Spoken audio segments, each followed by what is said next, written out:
تاریخ انسانی میں ریاست اور مملکت کے وجود کے ساتھ ہی ریاست کے بہترین انتظام، عوام کی فلاح و بہبود اور آزادی کے نئے نئے تصورات اور نظریات بھی عام ہونے شروع ہو گئے۔ جمہوریت بھی اسی غور و خوض کی داستان کا ایک باب ہے۔ جمہوریت کو سادہ الفاظ میں عوامی حکومت سے تعبیر کیا جاتا ہے اور جمہوری معاشرے میں اس بات کا دعویٰ کیا جاتا ہے کہ اقتدار کے اصل مالک عوام ہے۔ جمہوریت کی جائے ابتدا تو اگرچہ مغرب ہے، لیکن جب یہ نظریہ اسلامی ممالک میں داخل ہوا تو جمہوریت کا ایک نیا ایڈیشن بھی سامنے آیا، جسے اصطلاحی معنوں میں اسلامی جمہوریت کہا جانے لگا۔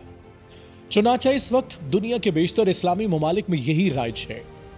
پاکستان میں رائج جمہوری نظام کو 4 بنیادی اور اصولی نکات کی بنیاد پر دین حق کے نظام سے متصادم قرار دیا جاتا ہے۔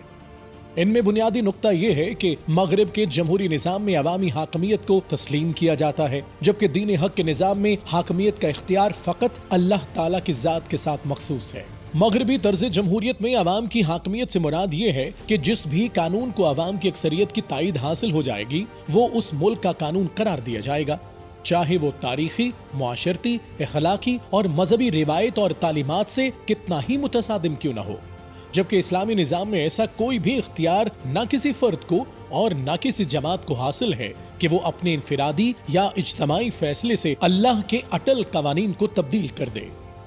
جمہوریت اور اسلام میں دوسرا بنیادی فرق یہ ہے کہ ہمارے جمہوری نظام میں مخصوص افراد کے لیے استثناء کا قانون موجود ہے، جبکہ اسلام میں ایسے کسی استثناء کی صورت کوئی گنجائش نہیں ہے۔ دین حق میں قانون کی عملداری کا اندازہ نبی اکرم صلی اللہ علیہ وآلہ وسلم کے اس فرمان علی شان سے بخوبی لگایا جا سکتا ہے کہ اگر محمد صلی اللہ علیہ وآلہ وسلم کی بیٹی فاطمہ علیہ السلام بھی چوری کرتی تو اس کا بھی ہاتھ کاٹ دیا جاتا۔ اسلام اور جمہوریت کو باہم متضاد بنانے والا تیسرا نقطہ یہ ہے کہ ہمارے جمہوری نظام میں صدر ریاست کو یہ خصوصی اختیار حاصل ہے کہ وہ اعلیٰ عدالتوں سے سزا پانے والے مجرم کو بغیر کسی وجہ کے معاف کر سکتا ہے، چاہے وہ کسی کا قاتل ہی کیوں نہ ہو، جبکہ اسلام میں معافی کا اختیار فقط ورثاء کو حاصل ہے۔